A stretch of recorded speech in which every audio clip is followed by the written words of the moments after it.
crooked. Well, no, you're not crooked. Okay, anyway, I'm starting.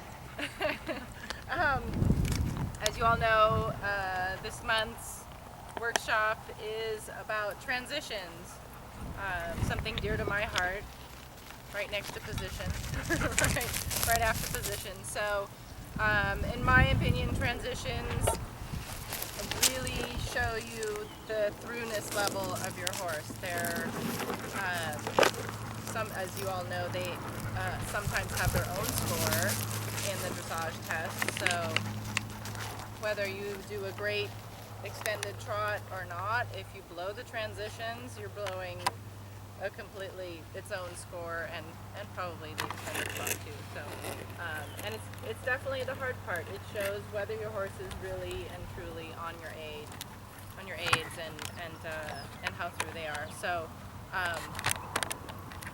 I school a lot of transitions, and it's, kind of tedious work, which a lot of dressage riding is somewhat tedious. It's repetition, it's learning the timing, it's schooling your horse to be really on your aids in front of the leg, and I like to ride good transitions on my horses from the very, very, very beginning, even the babies that I break. Before they even get out of the round pen, they know how to pick up the canter right when I want them to. And it's not hard for them. It's easy. They should be able to just be in front of your leg, and if you're very clear and in the timing, then if you're in the proper timing for your canter transition, it also makes it clear to the horse exactly which lead you want. Because a lot of times when we're breaking babies, or we have young horses or horses that aren't schooled very well, they're picking up the wrong lead. And but if you get the timing right, it tells your horse which lead you want.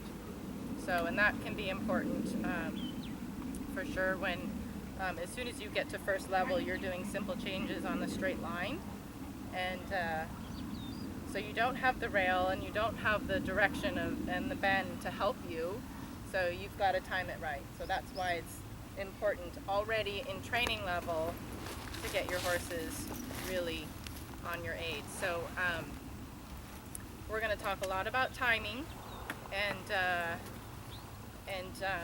it has a lot to do with basically watching where your horse's front legs are. Since you can see your horse's shoulders and know where their front legs are, you also know where their hind legs are. So you don't have to necessarily feel where their hind legs are. You know where they are, because they're always going to be together in a certain pattern according to where the front legs are. So most of your aids are going to be given when one of the front legs is down. So whether you're going to go from walk to trot, or trot to canter, or walk to canter, it's always going to be on the downbeat of an inside of a front leg. And for canter, if you want inside lead, left lead, for example, I ask on the inside front leg. If I want counter canter, I ask on the outside front leg. For trot, obviously it doesn't matter since we don't have a lead, but a nice trick for that, because sometimes when we have little misunderstandings with our horses and say we want a transition from walk to trot, and we get automatically walk canter because the horse is maybe avoiding going forward a little bit, I can make it a little harder for my horse to pick up the canter by asking on the outside leg. And hopefully if he's on my aid, he's going to go when I ask him to go, and it's going to be a little harder for him to pick up the canter.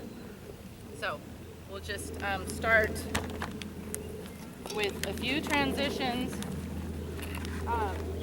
And the reason why it's so important to know the timing and to focus on when you ask your horse is because it's going to tell you a lot about when you ask your horse versus when you actually get your transition. Because if you're not really paying attention, your horse can sneak in a few steps because he can and maybe not be as obedient as he needs to be.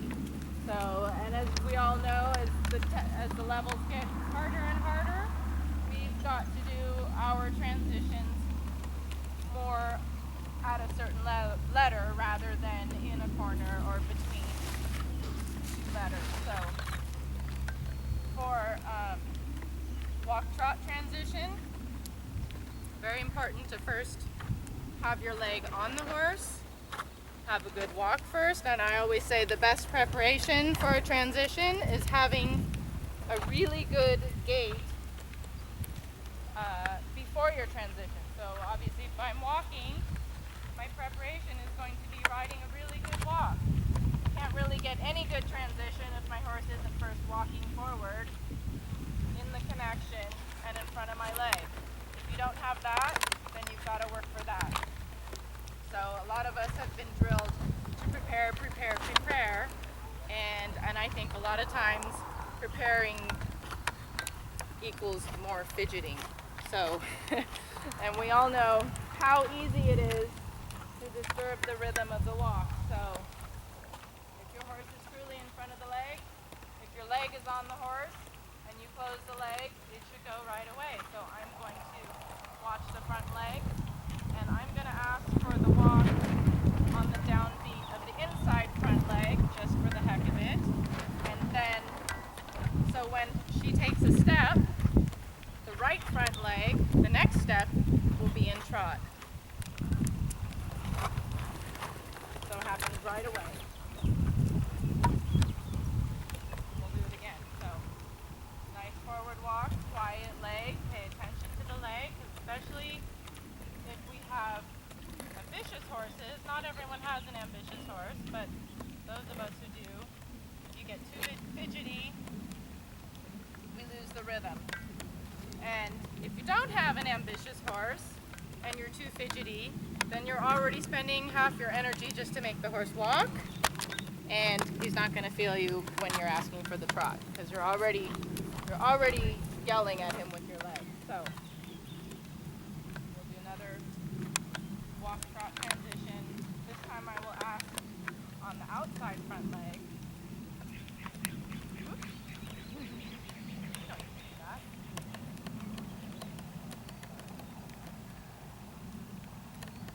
I'm going to wait till she listens again. So then the first trot step was on the left front leg. So then I know my horse is listening. A lot of times it's easy to let them do one or two more walk steps and then give you the trot. But the reason it's important to have him really go from the squeeze, and I use a pretty good squeeze when I ask, keeping my hand closed, is because as you get to harder and harder transitions, even the training level horses, they're going in a fairly low frame. But as you ask for more and more collection, you want your horses pushing off and giving you an uphill transition. And if you're always letting them just kind of go like that, you see the first steps were kind of small and mincy, you're not getting the pushing power from the hind end. So even if I have her, say, more in a collected frame, but if I just kind of, and a lot of horses can do this, especially the sensitive ones, you just barely move your leg. But that kind of transition doesn't necessarily have the power that you'll be looking for if you close your leg like that. Do you see the difference? So a little more pushing power in the leg gives you your first trot step that is the same size as your second, third, and fourth trot step. And that's, I think, one of the most important things about your transitions is if your horse is really in front of your leg, your first stride should be the same size as the rest of your strides, whether it be walk to canter, walk to trot, trot to canter, doesn't matter.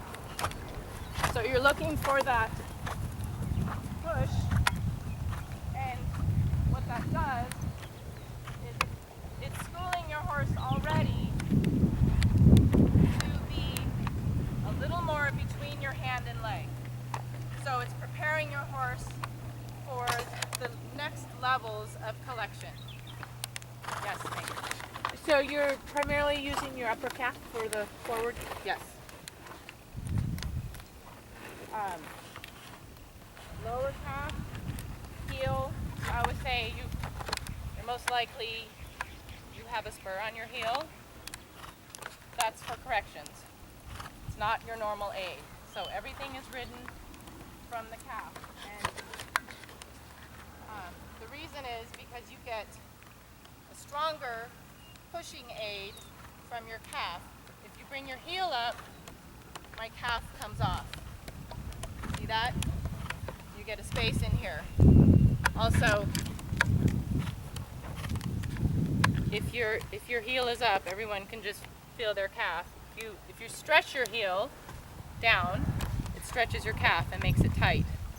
If you bring your heel up, your calf gets soft and jiggly, right? So you have less of an aid to put on your horse. Your horse is not going to feel your calf as well if your heel is up. And so that's why all our position intricacies have a reason attached to them as to why it works better. And how about your seat? How is it used with the calf, or are you keeping it pretty neutral and just swinging? It's pretty neutral. Yeah, not necessarily pushing with my seat. I want to make sure my horse goes forward from my leg.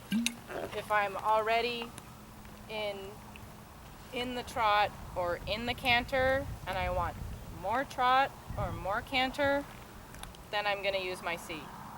Just want to transition. It's a following seat to promote my horse going forward. So, any other questions about walk-trot? Yes. What if your horse isn't moving off the leg? How are you going to school them to be prompter to The spur. the spur? Yep. That's So both spurs kind Yep. of, Definitely. and then release, Pardon? and then release. Spur Yeah. Release. And if your horse is a little dead to the spur, and you're hopefully carrying a whip, then I do spur first and then whip. So yeah, it's important that if you dig a little harder, your horse moves a little faster. You did this last time. She's like, not again. I'm listening. So yeah, the first step is having your horse in front of the leg, and it's not like I kick my horses a lot, but I also want to know that if I do, my horse goes. She should go according to how much I kick her. So if I kick her hard, better go fast. Not a little faster or marginally faster, better go really fast. So. Do they get dull from just you repeating, like keeping too much leg all the time? I mean, If your leg is moving with the horse, some horses you ride with more legs than others.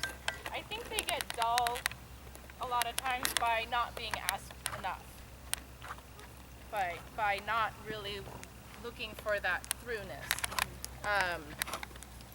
and by not really paying attention to the strides and riding every step and knowing the timing. If you don't really know when you ask your horse, if you're not paying attention, you're not going to know how many steps he takes before he gives you what you want.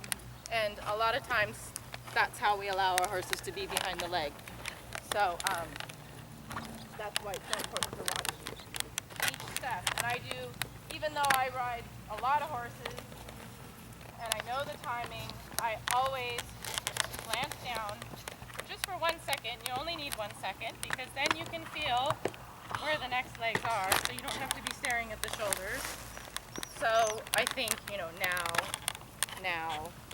now, and then I ask.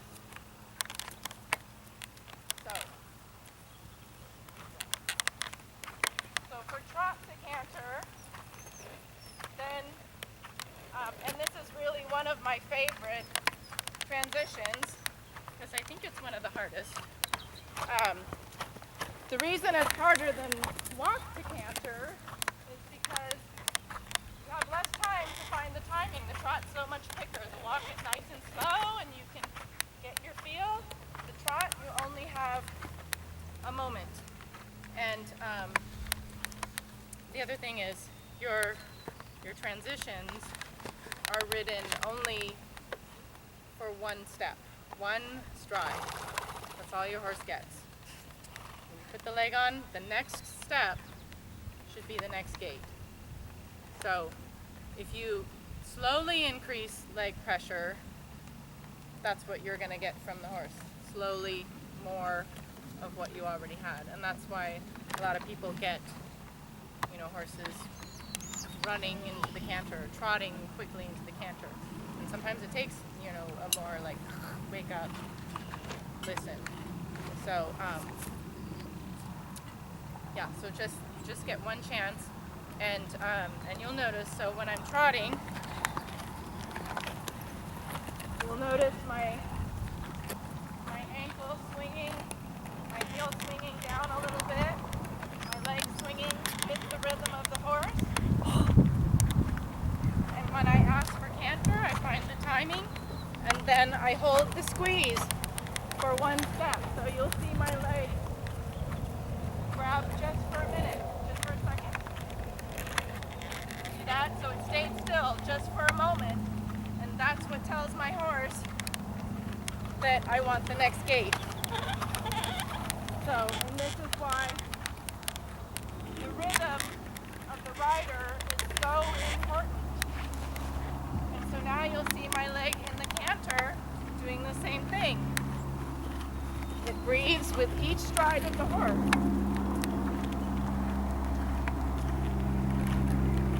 So for the downward transition, I'm going to do a very subtle half halt, just one stride before I want it, and then I'm going to ask with the outside rein and the seat. He reads minds, apparently. So half halt, trot.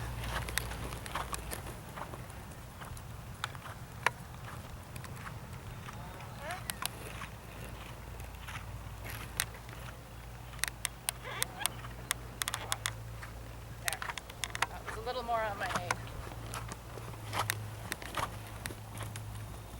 So, a lot of people make the mistake of preparing too much for a canter to trot transition.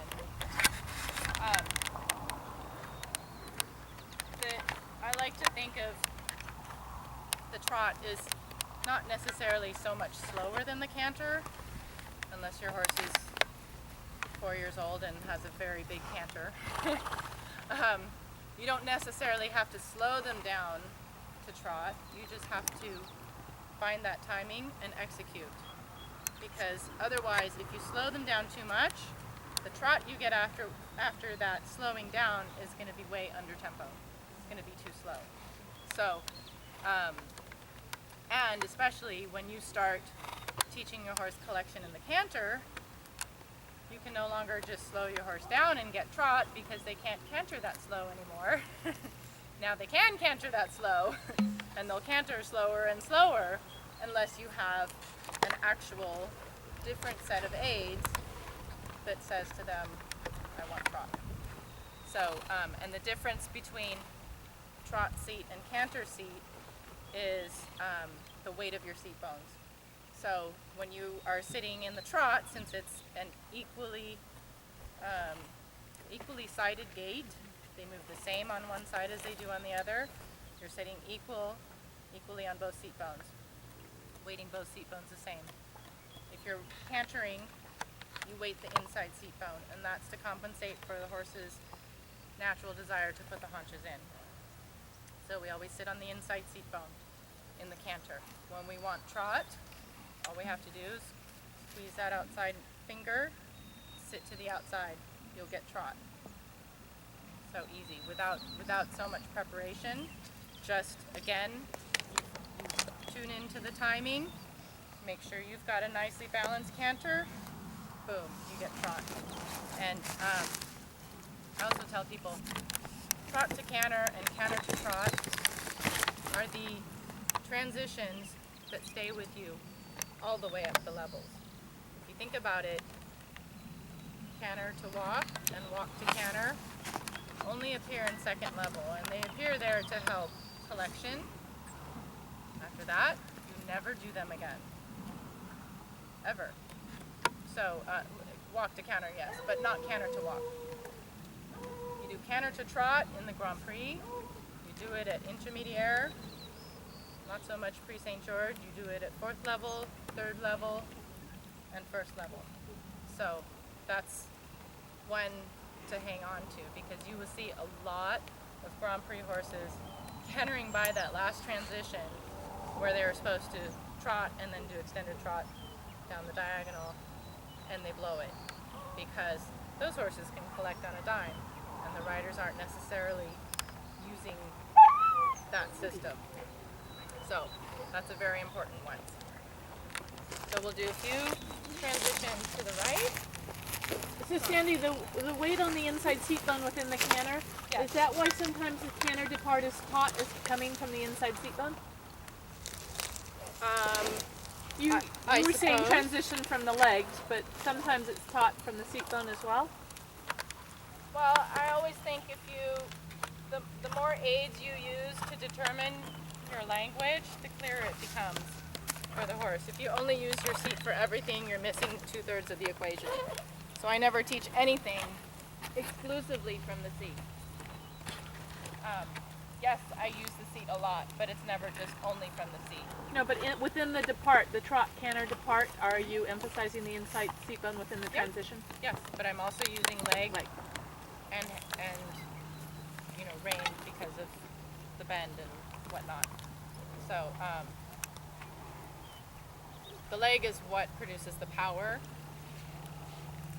and so because you've got to make the language very clear to a horse. If you just put your outside leg back, that could mean half pass. That could mean punches in. It could mean a lot of things. But it's the timing, that holding for one moment, and the inside seat bone that makes it absolutely clear that you don't want half pass or hunches in. So it's much better to use all the parts of your body so you get a clear language for your horse. Use that every time, then because I see a lot of horses cantering in a trot half pass, and that happens because most likely the horse is not in front of the leg. The rider is pushing them over. They've grabbed with that outside leg. Well, and you grab and hold with the leg, that means canter. So anyway, back to being in front of your leg. So that's why that's so important. Hey, pretty.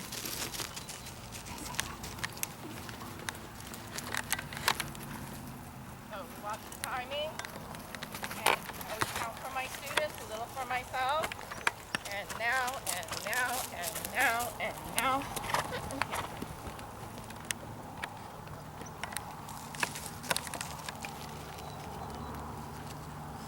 So there are other ways the counter trot transition can be difficult.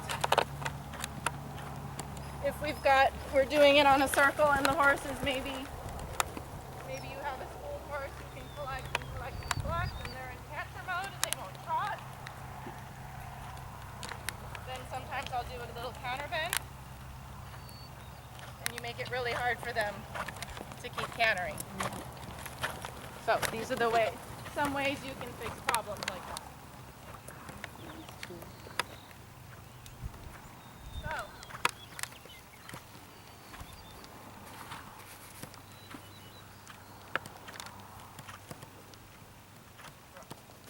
we'll go to walk canter. So same timing. My horse is ambitious, so I have to sit very quietly in the walk, which is, these transitions have been a little tricky for her because then, I still need to get to that canter. So she knows that, that it's coming, but without disturbing the walk. So you're gonna watch the front leg. You watch the inside front leg, and we think now, canter. And so then you see how you get a very smooth takeoff, no extra steps, no mincy steps, no sneaking steps, just nice forward transition. And then for the downward transition, I collect. This canter to walk does require more preparation than probably any transition because of the collection required. And so I make her wait. I make all the horses wait if I can. So they don't, if we do it in the same pattern, they think collect, walk, and then they splat on the forehand. So I make her wait a little bit. Good. And if she gets a little behind my leg, then I don't do it.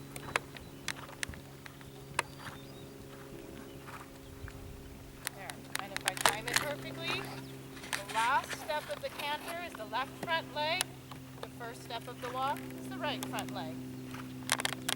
So I'll do it again so you guys can see that. When you were saying "and now," that's with the inside leg, Yes. correct? That's Okay. to get the canter. So the "now" is when the inside leg goes out. Yes. Okay. When it goes down, that's when you ask for the canter. Because if you ask in the wrong timing, then you leave it up to your horse. Your horse has to think, well,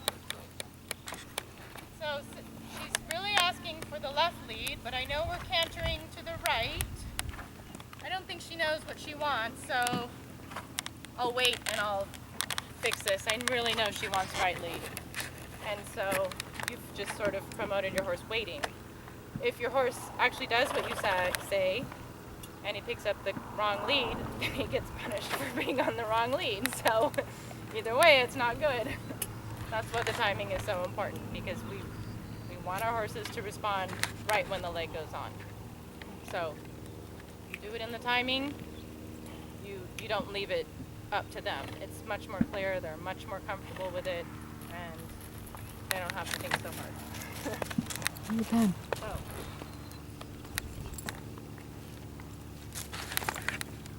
We'll watch the timing again.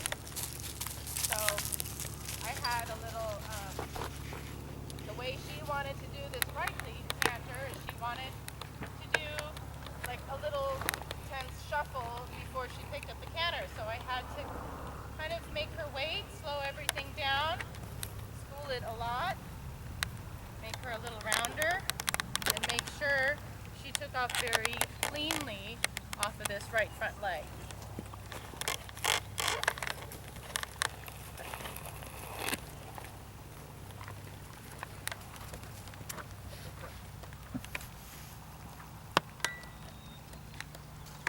So watch the downward transition, prepare, and you watch that she lands on the left front and walks with the right front. Last step of canter is with the left front leg. That, and then it's easier for them to stay up and not on the forehand. If I do it a little out of the timing,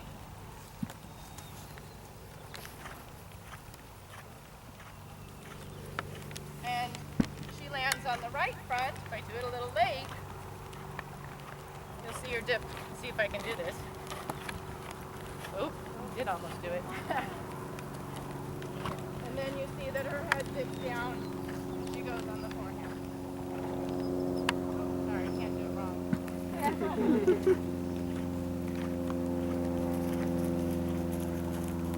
See the difference? Yeah. Then she lands dun, like this, and her head follows her body down, and it's more on the forehand. Did everyone see the difference of that?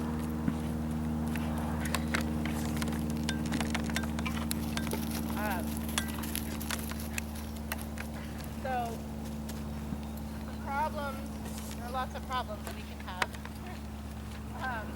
And I wanted to present ways to fix them, because Lord knows it's much easier to do transitions on a horse obedient, but in the real world they're not always so obedient, and a lot of times we get horses falling on the forehand, or in that canter walk they don't really have the collection, or they're pulling you and doing lots of trot steps.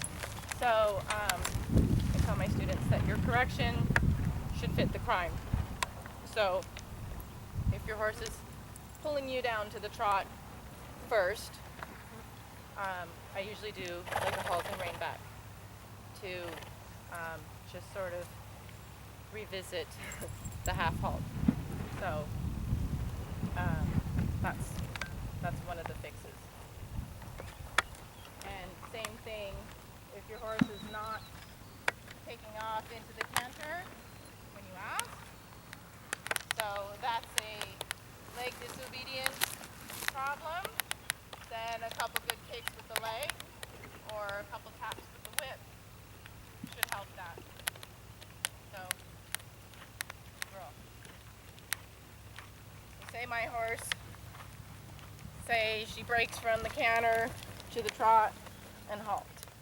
So, halt, rein back, try it again. If you don't correct it, you're likely to get the same thing the next time. So, it's not a punishment, it's just a correction. Hopefully that fits the crime. So, ride the correction and then ride the next one. Because it's not always your fault. Your horse maybe just doesn't understand that you really, really, really need him to walk now. And so you just like to remind them of that. A little halt, rein back, a couple halt, rein backs should help to fix the problem. So along with the timing, there are some interesting exercises we can do to make our horses even more on our aid, like picking up the counter canter from trot and canter. Trot is by far the hardest because you have a very small window to find that timing. But so say I want to pick up the counter canter here, little bend left, find the timing on the left leg,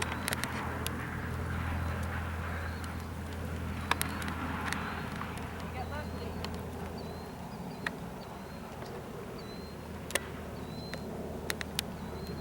Finding these transitions on the long side, on a straight line, is also really good. So we'll do one through the trot. Count the steps, take your time. Good. And a little exercise I like to do is a little torture for students.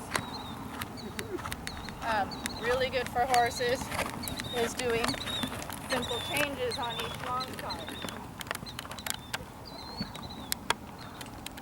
So I've got picking up the counter canter, counter canter through the short side,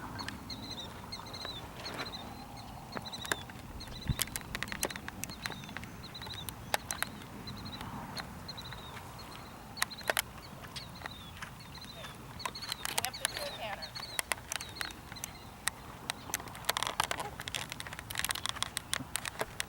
And then you can do simple change. That makes simple change on the diagonal super easy in comparison.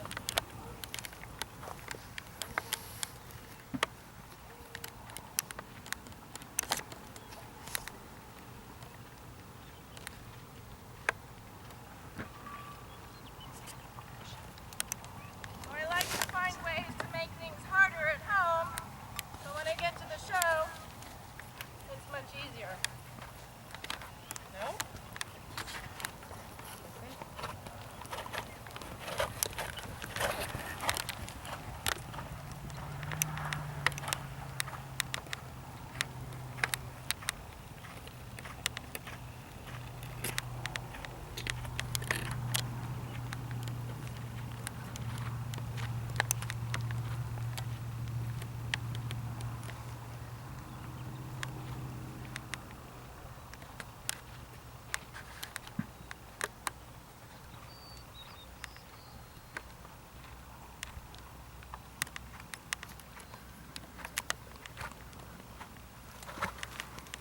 questions so far?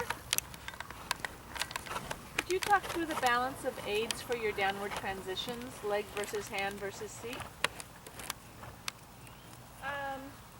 I would say that the downward transition, the timing comes more from the seat and the hand, and the leg is there just as a security to make sure my horse doesn't stop too quickly. So, and that's probably true for most of the downward transitions, unless we're talking about like passage to piaffe, then you're probably going to have a lot more leg. So, yeah. Is it? Would you call it a stilling of the seat, or how would you describe how you are, what Well, you're doing? Canter to trot is not so much a stilling as a shift in balance. Canter to walk is probably deeper and heavier seat bones because we're requiring more collection. I never really like to make my seat too still because then you still the back, which you don't want. You want always movement through the horse's back. So it's more of a guiding of, with my seat, of how I want my horse's back to move. Yes, Can you show some piaffe, passage, piaffe transitions can. using more leg? Yes. I wanted to do, first before we do that, I wanted to do a little bit on the transitions because a lot of people, starting in first level, we've got to do trot lengthenings and canter lengthenings. And a lot of times it's a little bit hard to get our horses back at the end of a very long side. Happy to report, as you all know, in first level they've sort of taken pity on us and they don't. Back in the old days, we used to have to do canter down the long side and then collect it as young first level horses, which is not the easiest thing. But so again, it's the collecting aids when we run into problems of our horses not coming back obediently enough. Distraction stealing the show over here. So the correction for that is maybe a halt rein back. And like I said before, I like to make the transitions harder at home so that when we get to the show, we're not just barely working at the horse's limit. So I will school a lot of lengthening to the halt, or lengthening and canter to the most collected canter I can produce out of my horse, which probably at second level I've got my horse schooled to really collect that canter. In order to get really good canter walks, you should be able to canter pretty collected in order to make second level look good, which is really hard to do. So we'll show you some of those lengthenings. And I school this a lot in the trot with her because in that really gnarly fourth level test that we do, fourth level test 3, they've got a lovely torture device which has us do medium trot only from S to V. So we're doing nice big trot for 24 meters. And then we've got to show, and then they judge us on the transitions. So, and that's a lot harder than it looks. So you've got to go there and be collected here. You don't have, a lot of times when you're going all the way to the end, you at least have the corner to tell your horse, hey, we're slowing down now. You know, you don't have that here. You've got, your horse has to be on your aid to be able to come back doing that. So I school a lot of medium, halt, medium, halt. And so, and then the takeoff again is just important as the collecting. These days, getting to lengthen for a whole diagonal or alongside is almost a luxury.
trot and only like to trot at the corner, your horse thinks, "Ooh, that's easy." And then, and we can do same thing in canter. And one of the 4th level tests also has you do this on the diagonal, collected trot 6 steps, go again, and that's also another tricky transition. So, I remember riding for Conrad Schumacher one year on Buccelli, and he did lovely transitions like medium trot on the diagonal, piaffe X, and medium trot again. So, Leslie's got a question. oh, yes.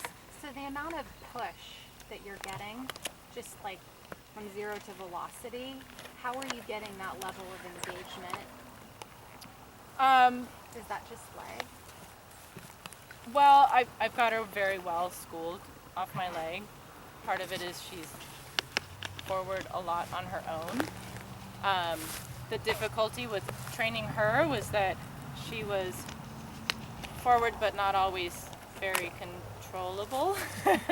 And I don't mean in a bad way, she's never naughty, but I would ask for transitions and I never knew what I was going to get because she was kind of like, you know, like that. And so it has taken quite a bit of schooling to sort of harness that exuberance.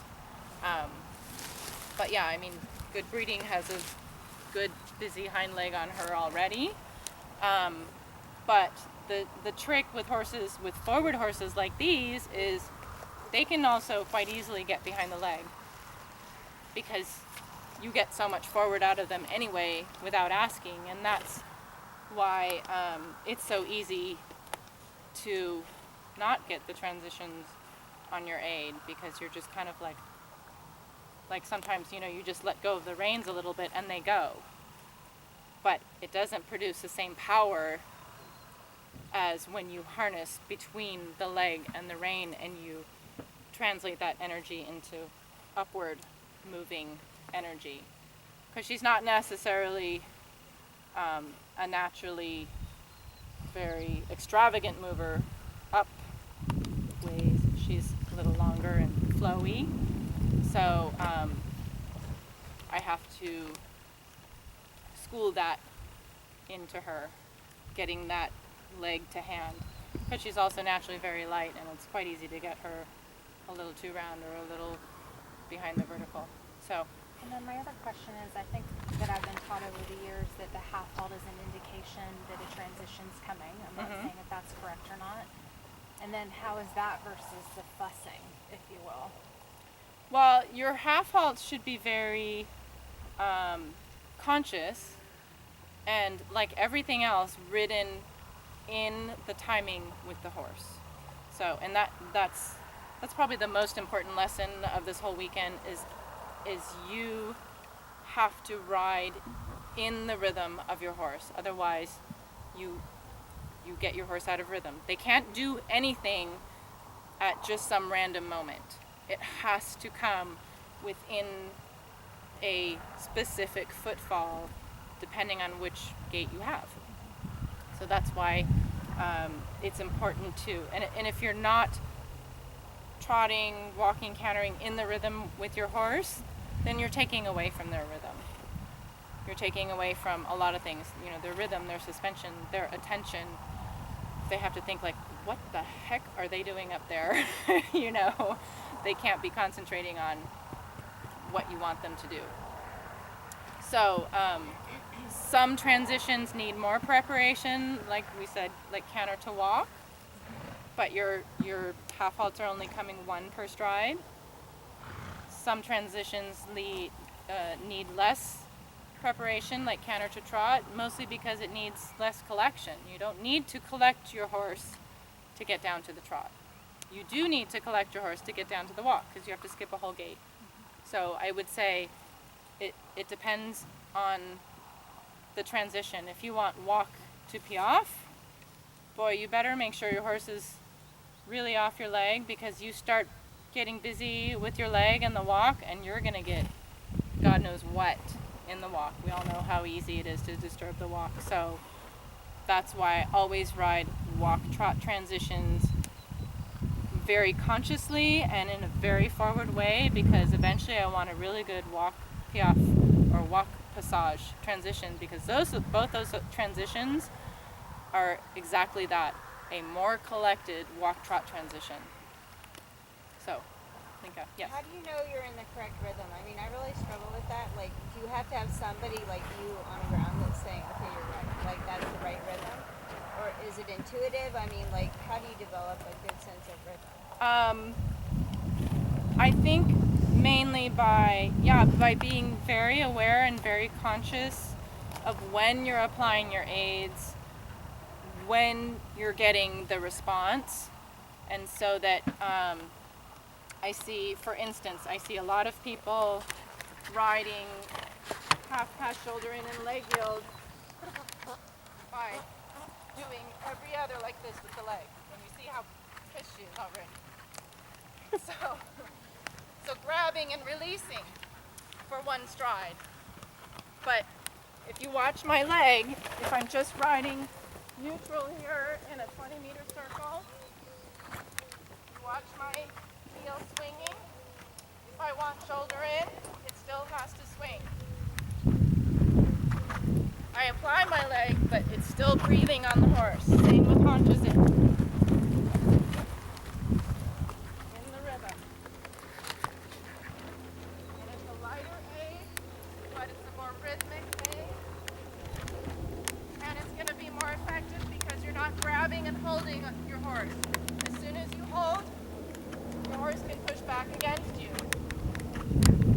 The only time I hold for a moment is if I want a completely different gait. I'll hold for a transition to canter. Does that make sense?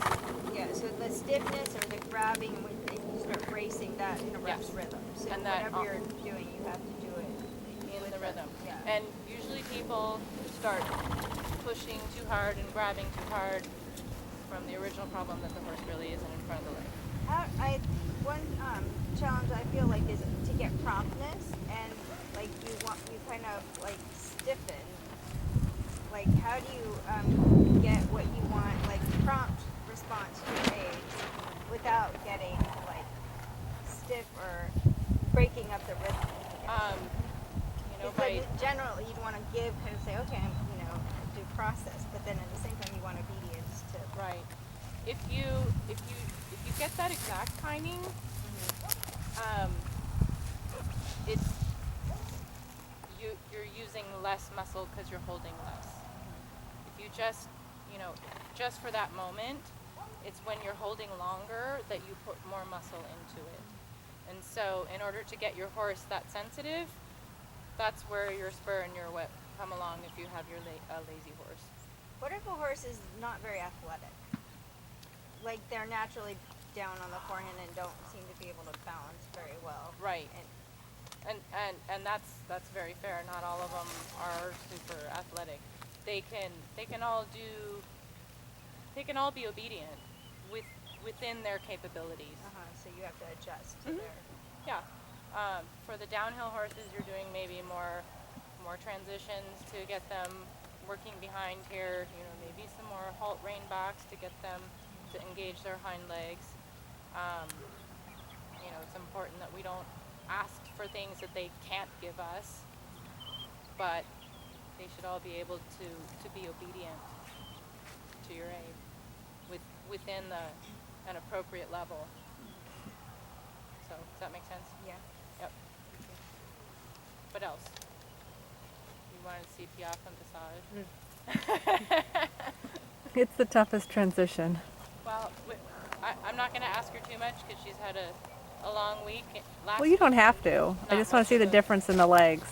Explain the Yeah, difference in the legs. And of course, we haven't pulled it much lately anyway. But I think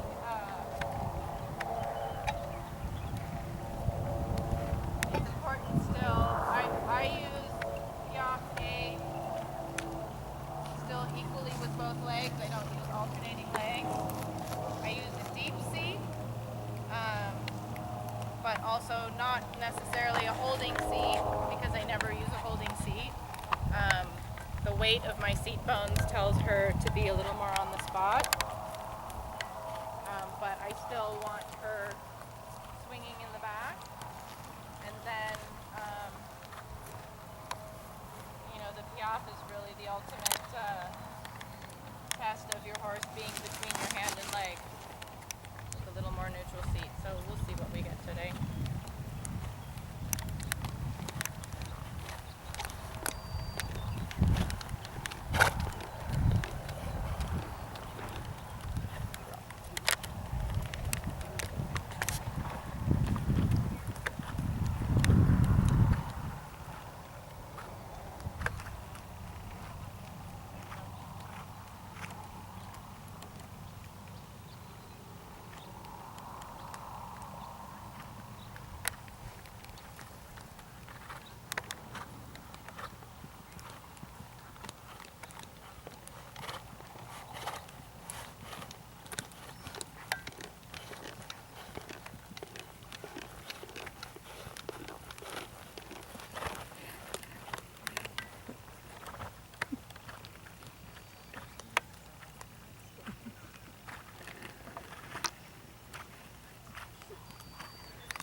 Any other questions? Yeah, I didn't see anything new.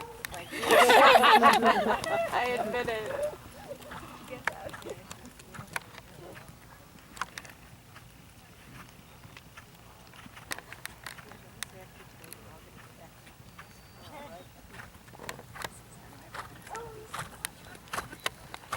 Sandy? Yep. So, transitions as a way of suppling your horse. Yes. I just watched a lot of training rides and championships, and a lot of times the comment that I was describing was lack of balance, needs balance. Right. And those training horses are doing their transitions. So how is it you are doing your transitions but not getting your suppling effect, or how is it that it is supporting the suppling effect? Well, doing lots of bad transitions is not helping the suppling. Oh, yeah. But is that going to be the connection into the bridle primarily? Is it going to be the lack of leg? Is it what? Yeah, it can be a lot of things, and bend is very important. I'm glad you brought that up because, again, it's hard to cover like all the things that can go wrong because there are quite a few. We could be here all night, but certainly hollowing through the back is a big one, and I think that people don't generally when that happens, people don't ask for enough bend. So when the horse is a little hollow, in order to make it harder for them to hollow, I will ride those transitions again with a lot more bend. So and sometimes I will do it on a smaller circle, say trot to canter. This is one of the reasons why doing trot to canter on the long side is so very difficult, because you don't have the bend to help you.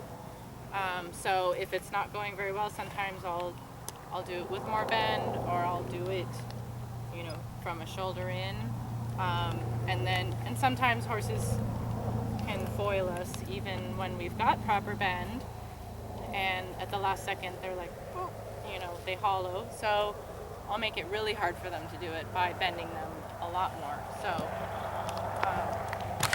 just for a few times, so I can do transitions like this,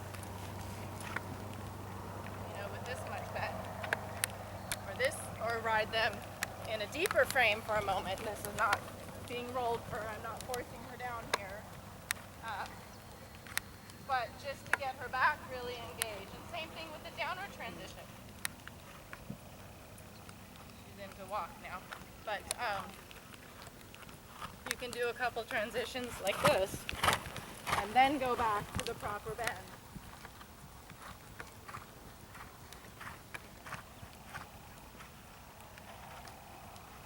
And then you'll find that you've got a better level of throughness that you didn't have. We're not riding our horses all bent like this, but that's going back to the part about ride a little more than you need to, make it a little harder than it needs to be, and push your horse a little more so you're not always just at your limit, because Lord knows you're going to lose a bunch of that when you go out to a show. So and that's kind of what really tells you if your horse is through is if when you ask a little more, does he try for you? Does he give it to you? Or is he like, no thank you. I'd rather not, right? So that's where you get another level of throughness. Following up on that, how are you dealing with it if you have a horse that in those transitions, whether they're up or down, you lose the shoulder when you're working on the bend? More outside leg, generally. You're just keeping it the leg, okay. Yeah, and then in order to correct the shoulder, I like to make sure my toe is in a little bit, because it brings this part a little closer to the horse and kind of affects the shoulder. Because if we just say, hey, I'm gonna need more leg, and we do this, Yeah. you see how this, you don't have your leg here anymore. You've got it more towards the haunches. So I'll bring my toe around and come at the shoulder a little better. And then, maybe set my outside rein here. I took my bucking strap off so I wouldn't look like a newbie. So, but a lot of times I have it on here to, to really steady my hand if my horse is fighting me. So, and it gives you a little point of reference sometimes. I'll hook my thumb in here, inside usually, or outside. It doesn't. Usually hook the inside so I can still half halt with my outside rein, and they can't pull you up or out or whatever. And so it gives you a little extra leverage in some of those moments when you need it. Anything else? I have a question for Megan, since she was describing on the bend, because straightness is not in training level. It's not No, one of it was balance. I know, but so what Sandy said was bend in the transitions, and I think did you see people overbend because the judges can't mark you down for unstraight? No, I think it was more they didn't have their balance. It was the piece they'd lost, so like in a loop. But they're not supposed to say not straight in training level. No, That's but not- they could say overbent. Well, that was my question. Did you see any horses that Or said crooked. overbent? Because it is such an easy thing to do in a transition to overbend to get to No, keep but them the round. longitudinal balance would be like in the loop or something, Mhm. where you actually could be bent. For a lot of time at training level, it was lack of balance within the loop. Came out So a you lot. didn't see there were no comments on overbending or, Not in the right side of it, and I only saw training level. yeah, because technically, I guess they could say overbend, but they're not supposed to go to And they straightness. can't comment on crooked. So they Nope. can't comment on straight necessarily, but they can comment on horses traveling haunches in and the canter. But this occurred to me So they because- can, but that's straightness. Yeah, I was So if gonna we say don't have that's to be straightness, straight, then- because when I've described and a horse has been crooked and I've said something to the judge, they just said I can't judge straightness at training level. Right. That's But not. they do. And in the L program, they have commented on horses who are traveling haunches in. Yeah. But I've been working a lot with transitions, trying to get my horse more through and supple. So when I heard the judge talking about the longitudinal balance, and here are these horses doing these transitions, why didn't they have enough? So Which is you answered that. basically the same thing.